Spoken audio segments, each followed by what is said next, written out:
Bienvenue à vous dans cette nouvelle vidéo d'actualité auto. Je vous propose aujourd'hui un résumé, un débrief des actus auto les plus intéressantes de ces dernières 24 heures.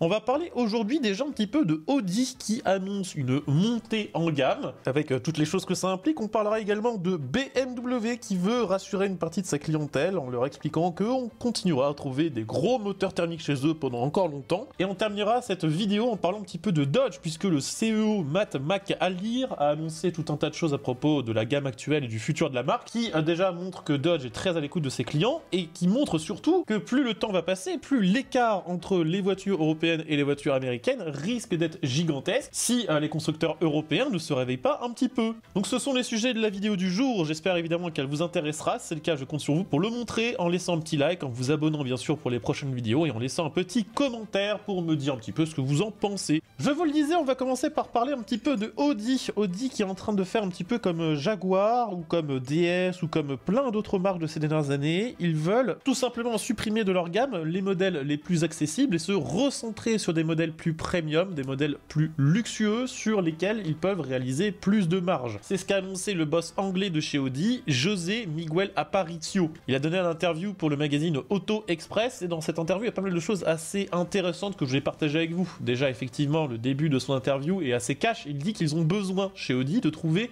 une nouvelle manière de faire exister la marque et de développer l'attraction, l'attirance et le désir pour Audi. Depuis quelques mois, voire peut-être même quelques années, Audi est un petit peu coincé. On sent qu'ils ne savent pas trop comment gérer la transition vers le 100% électrique. On sent bien que des jours, une décision est prise et que 3 semaines après, l'exact opposé va être appliqué. On l'a vu au début de la transition vers la voiture électrique où Audi s'est vraiment jeté à 100% dedans, annonçant que Audi serait 100% électrique à partir de 2033 pour au final annoncer quelques semaines après seulement que ce serait pas le cas parce que la demande ne suivait pas. On a eu Audi qui a essayé de renouveler ses gammes et ses appellations de marque, avec pour les prochaines gammes les numéros pairs qui devaient être les modèles électriques et les numéros impairs qui devaient être les modèles thermiques. Par exemple, la 4 devait devenir la 5, sauf qu'au final ils se sont rendus compte que ça allait flopper et ils ont annoncé dans la foulée qu'il y aurait bien une version thermique de la 4. Donc c'est vraiment le bordel. Il y a un problème d'image chez Audi, c'est une marque qui est un petit peu perdue de sa splendeur ces dernières années. Je me rappelle quand même, et peut-être que vous pourrez me donner votre avis là-dessus en commentaire, d'un moment, quelque part entre les années 2010 et 2020, où les réseaux sociaux, spécialement lorsqu'on suivait des youtubeurs automobiles, étaient remplis de tests de Audi RS3, RS4, RS6. On pouvait en penser un petit peu ce qu'on voulait, mais c'était vraiment un créneau qui était porteur pour Audi. Marketingement, ça marchait vraiment bien, ça donnait vraiment une grosse image de marque. Et nombreux sont les clients derrière qui s'achetaient des petites A1 ou des petites A3, histoire de pouvoir rouler dans des voitures similaires à celles qu'elles voyaient sur les réseaux sociaux, même si c'était pas du tout les mêmes moteurs. Le problème, c'est qu'avec la transition vers la voiture 100% électrique et vers le downsizing, tout ce qui faisait le succès de ces modèles-là a été supprimé. Résultat, maintenant, si on compare Audi avec la concurrence, et même la concurrence interne, on se rend compte que la marque a plus trop de raisons d'exister. Si on veut une sportive, par exemple, on va plutôt aller du côté de chez Lamborghini ou de chez Porsche, au sein du groupe Volkswagen.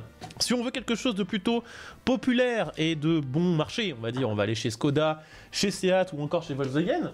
Et si on veut quelque chose plutôt typé SUV, premium ou encore GT, on peut trouver certaines Porsche qui correspondent à ce genre de critères, ou on peut trouver également la marque Cupra. Audi se retrouve un petit peu le cul entre 3 ou 4 chaises et est en train d'essayer de trouver une solution pour se sortir de ça et redevenir une marque avec une identité forte. Et justement, l'idée des, on va dire têtes pensantes de chez Audi, c'est de monter en gamme, comme l'ont fait par exemple récemment DS, Jaguar ou encore tout un tas d'autres marques européennes. Si on regarde par exemple les marques Stellantis, on se rend compte que même du côté de chez Opel ou de chez Peugeot, on est monté en gamme. On vend du clinquant, on vend des voitures bardées technologiques qui coûtent super cher dans le but de faire plus de marge, quitte à vendre moins de voitures. On verra si ça marche pour Audi ou si ça finit comme une espèce de Jaguar bis avec un espèce de rebranding un petit peu foireux de la gamme. Ce qu'il faut quand même direct préciser, c'est que dès les prochaines générations de Audi, par exemple la A1 c'est fini et la Q2 c'est fini aussi. Et que donc si on veut vraiment l'entrée de gamme de chez Audi, à partir de l'année prochaine, ce sera la A3 qui est quand même nettement plus chère qu'une A1. On rappelle quand même que Audi en 2024 c'est une baisse des ventes de 11,8% avec 1 671 000 exemplaires et que c'est surtout la première fois en 2024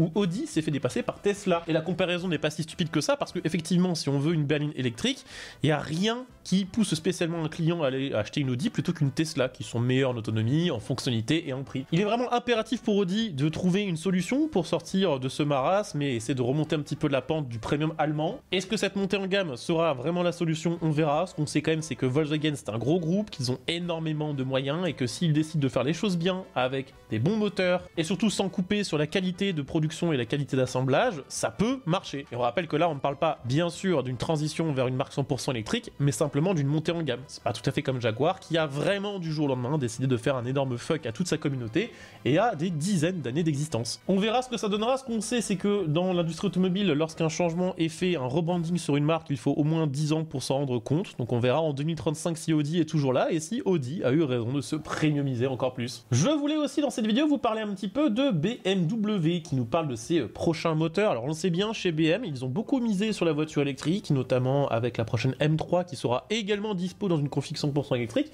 Il y aura quand même une config 100% thermique, ça ils savent que vraiment leur fanbase est là pour ça. Mais en plus de garantir qu'il y aura encore des 6 cylindres pour longtemps chez BMW, la marque annonce qu'il y aura également des V8 pour encore un petit moment. Alors peut-être pas sur tous les marchés, c'est quand même quelque chose qu'a précisé Frank Weber qui est le responsable du développement produit chez BMW. Le V8 va continuer chez BMW, notamment parce qu'il existe le marché américain et parce qu'il existe aussi le marché du Moyen-Orient. Ce sont les principaux marchés sur lesquels ce genre de motorisation se vendent.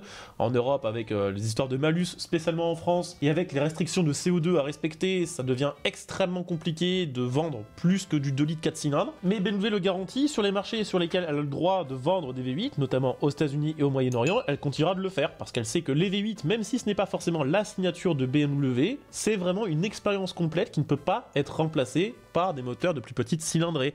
Ils savent que les clients, ils aiment la douceur, la souplesse, le son et les sensations d'un V8 que ne peut pas offrir un 6 cylindres, même s'il a bien sûr d'autres avantages. Alors la bonne nouvelle quand même, pour nous, marché européen, c'est que BMW n'exclut pas la possibilité de faire arriver sur le marché européen certaines éditions limitées de voitures équipées d'un moteur V8 ou certaines versions hybridées, comme on l'a vu avec la dernière M5 ou avec le BMW XM. Simplement, et c'est là que je voulais aller avec cette actualité, et c'est aussi le chef du développement de produits de chez BMW qui le dit, sans les récents changements qui ont eu lieu dans la politique américaine, le V8 chez BM était plus ou moins condamné peut-être horizon 10 ans. Et là aussi où je voulais aller, et ce qui va me permettre du coup de faire la transition vers tout simplement le troisième et dernier sujet de cette vidéo, c'est que l'écart entre le marché automobile américain et européen est en train de se creuser, y compris pour les marques européennes. Est-ce vraiment intéressant financièrement pour une marque comme BMW de ne développer des modèles électriques que pour l'Europe, ainsi que de développer des petits moteurs thermiques que pour nous, alors qu'ils peuvent tout simplement continuer de faire évoluer et exister une technologie qui est déjà éprouvée depuis des années de l'autre côté de l'Atlantique? Combien de temps ce petit jeu va durer et combien de temps les constructeurs vont-ils accepter de développer